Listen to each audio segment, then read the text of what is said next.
Hello everyone, welcome back to our channel. I hope all are good. तो आज मैं आप लोगों को लेकर के आई हूँ दिल्ली के सबसे फेमस प्लेस लाल किला, जिसको मैं आज पूरा कवर अप करूँगी आप लोगों के लिए। तो चलिए हम देख लेते हैं कि यहाँ पे आपको क्या क्या अंदर अवेलेबल है, आप लोग लाल किला में क्या क्या घूम सकते हो और इसकी टिकट की प्राइस क्या है वो भी मैं आप लोगों को यहाँ पे बताऊंगी। तो देख सकते हो आप लोग यहाँ पे जैसा कि लाइन लगा हुआ है, लाइन लगा करके आपको टिकट लेना पड़ेगा।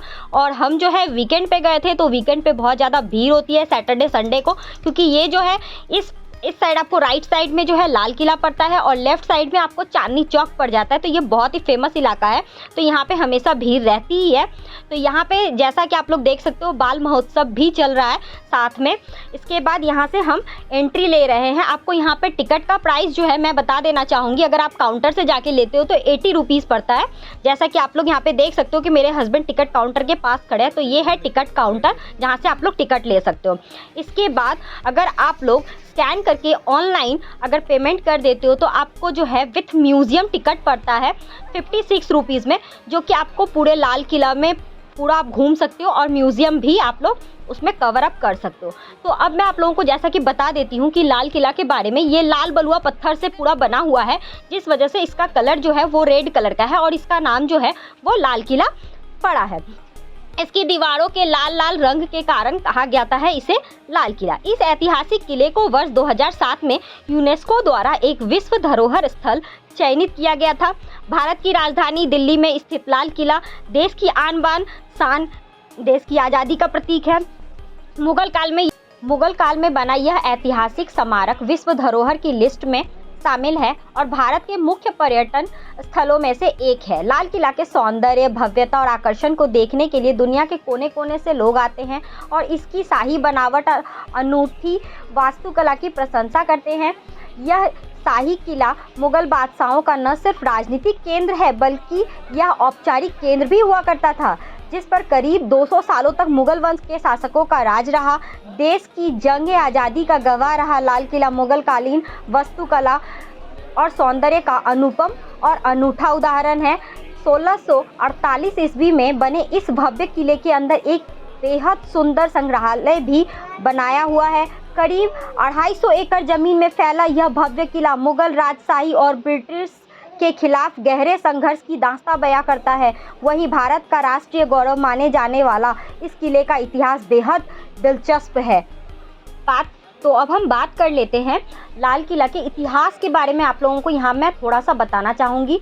राजधानी दिल्ली में स्थित भारतीय और मुगल वास्तुशैली से बने इस भव्य ऐतिहासिक कलाकृति का निर्माण 5वें मुगल शासक शाहजहां ने करवाया था, जिन्होंने ही हमारे ताजमहल का भी निर्माण करवाया था। यह शानदार किला दिल्ली के केंद्र में यमुना नदी के तट पर स्थित है, जो कि तीनों तरफ से यमुना नदी से घिरा हुआ है, जिसके अद्भुत सौंदर्य और आकर्षण को देखते ही बनता है विश्व धरोहर की लिस्ट में शामिल। दुनिया के इस सर्वश्रेष्ठ किले के निर्माण काम की शुरुआत मुगल सम्राट शाहजहां द्वारा 1638 ईस्वी में करवाई गई थी। भारत के इस भव्य लाल किले का निर्माण काम 1648 ईस्वी तक करीब 10 साल तक चला। मुगल बादशाह शाहजहां के द्वारा बनवाई गई कि सभी इमारतों का अपना अपना अलग अलग ऐतिहासिक महत्व है, जबकि उनके द्वारा बनवाया गया ताजमहल को उसके सौंदर्य और आकर्षण की वजह से इस तरह दुनिया के 7 अजूबों में शुमार किया गया है। उसी तरह दिल्ली के लाल किला को विश्व भर में शोहरत मिली है। इस भव्य ऐतिहासिक किले के प्रति लोगों की सच्ची श्रद्धा और सम्मान है। आपको बता दें कि शाहजहां इस किले को उनके द्वारा बनवाए गए सभी किलों में बेहद आकर्षक और सुंदर बनाना चाहते थे। इसीलिए उन्होंने 1638 ईस्वी में ही अपनी राजधानी आगरा को दिल्ली शिफ्ट कर लिया था और फिर तत्लीनता से इस किले के निर्माण में ध्यान देकर इसे भव्य और आकर्षक रूप दिया था। मुगल सम्राट शाहजहां ने आगरा में स्थित ताजमहल को भव्य रूप देने वाले डिज़ाइनर और मुगल काल के प्रसिद्ध वास्तुकार उस्ताद अहमद लाहौरी को इस किले की शाही डिज़ाइन बनाने के लिए चुना था। वहीं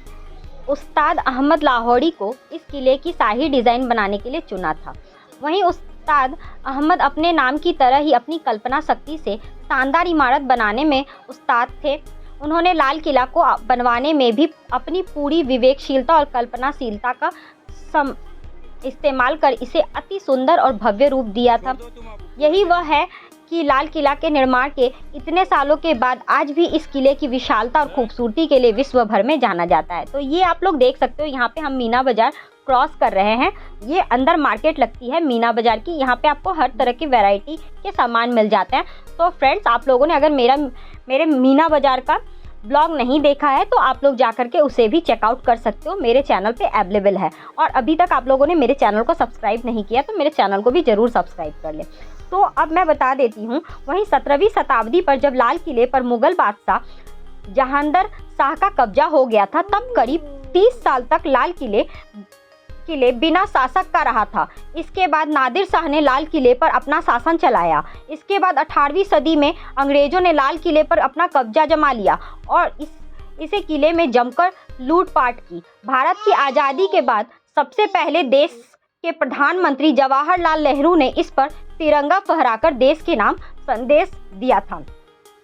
तो हर साल हमारे प्रधानमंत्री स्वतंत्रता दिवस के मौके पर सबसे पहले यहाँ पे तिरंगा फहराते हैं लाल किला पर।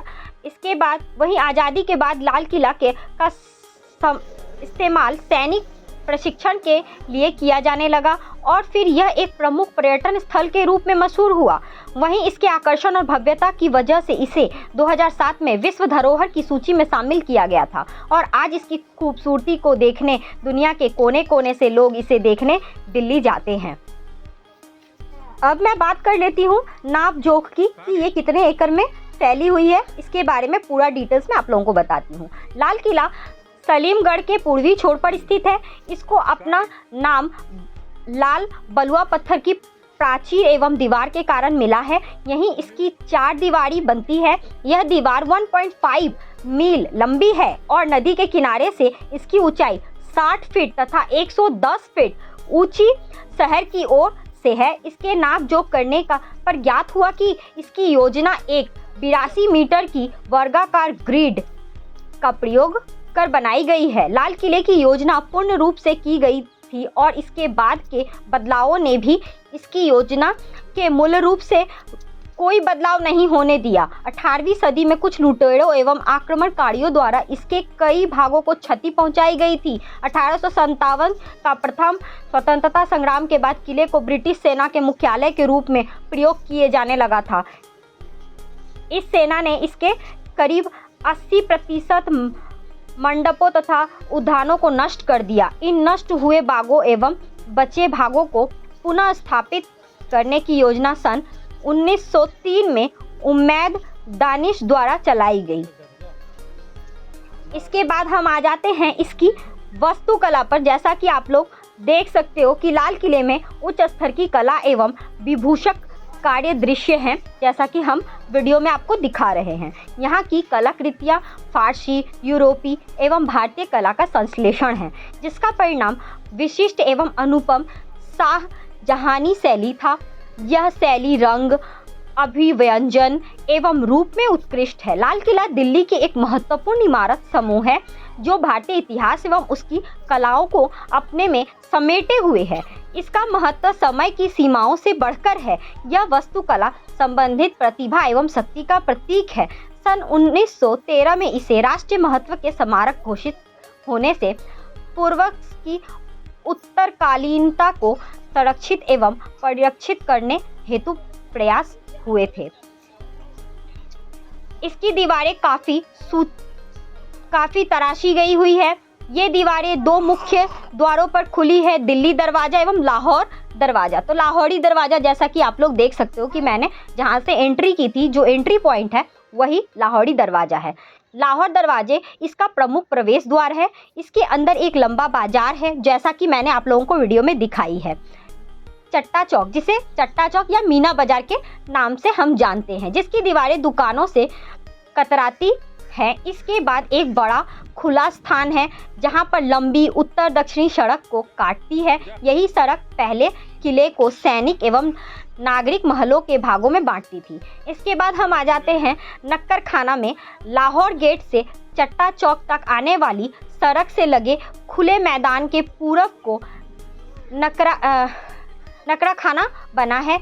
इस संगीतज्ञों हेतु बने महल का मुख्य द्वार है। दीवाने आम, जैसा कि आप लोगों को मैंने दिखाया है, दीवाने आम इस गेट के पार एक और खुला मैदान है जो कि मूलतः दीवाने आम का प्रांगण हुआ करता था। दीवाने आम यह जनसाधारण हेतु बना बृहद प्रांगण था।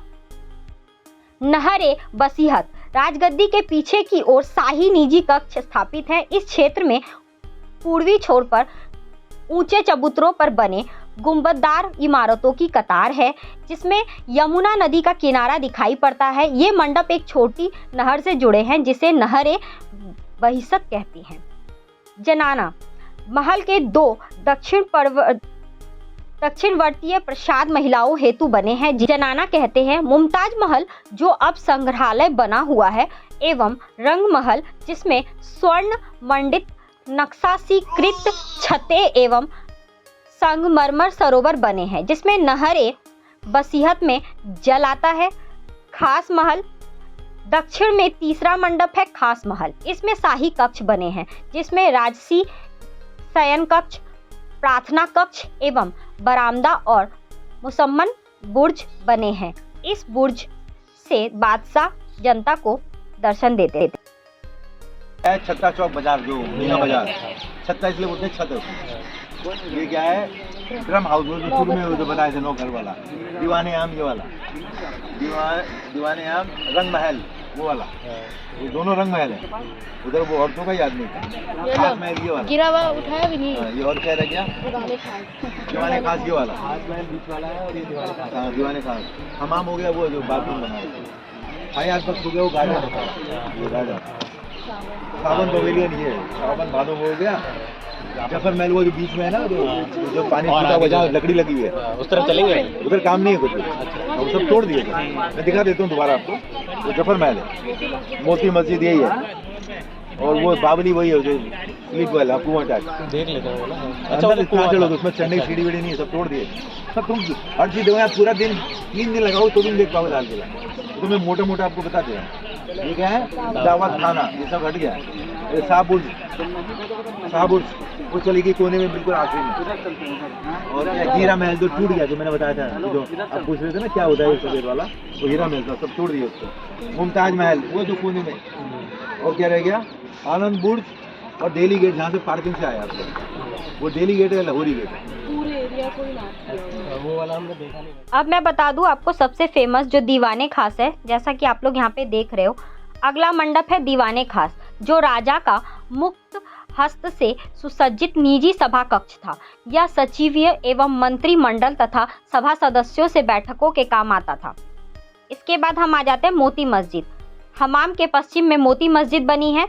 यह सन 1659 में बाद में बनाई गई थी जो औरंगजेब की निजी मस्जिद थी। यह एक छोटी 3 गुंबद वाली तराशे हुए श्वेत संगमरमर से निर्मित है। इसका मुख्य फलक 3 मेहराबों से युक्त है एवं आंगन में उतरता है जहां फूलों का मेला है।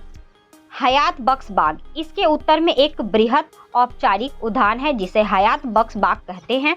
इसका अर्थ है जीवनदायी उद्यान। तो ये थी पूरा मैंने लाल किला का इतिहास बताया आपको। ये बहुत बड़ी है और इसे आप पूरा अगर कवर अप करोगे तो कम से कम आपको 2 या 3 दिन लग जाएंगे। तो हमसे जितना पॉसिबल हो सका हमने इसे कवर अप करने की कोशिश की आप लोगों के लिए। तो यहाँ पे आप लोग देख सकते हो ये कैंटीन भी बनी हुई है। आप अंदर भी फूड अवेलेबल है। आप लोग यहाँ पे फूड कोर्ट में जाकर के आराम से फूड खा सकते हो। तो ये था फूड कोर्ट और हर जगह शौचालय भी मौजूद है। तो बहुत अच्छा है ये लाल किला।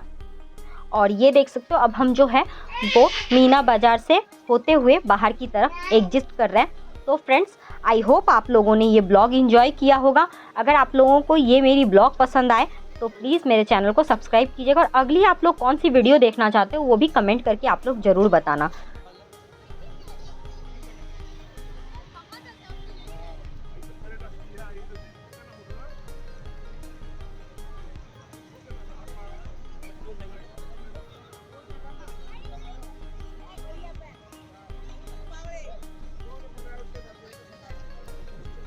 तो गाइस हम इस तरह से एग्जिट कर गए हैं लगभग लाल किला से। It was really fantastic day today. बहुत मज़ा आया। मिलते हैं आपसे नेक्स्ट वीडियो में, तब तक के लिए बाय बाय। good day. सबक है. तो अब हम लोग यहाँ से निकल चुके हैं और हम लोग पूरा दिन इतना घूमने के बाद पूरा थक गए थे, तो घर जा कर के खाना बनाना बिल्कुल पॉसिबल नहीं था। तो हम लोगों ने रात में बाहर ही खाना खाया। तो आप लोग देख सकते हो जैसा कि हम यहाँ पे हमारा डिनर कर रहे हैं। तो रुमाली रोटी, सोया चाप और कढ़ाई पनीर, जो कि हमारा एज़ यूजुअल फ़ेवरेट है। यहाँ पे रेयांश ने भी पूरी मस्ती की। आई होप आप लोगों ने भी हमारे साथ एन्जॉय किया। तो तब तक के लिए बाय बाय, टेक केयर।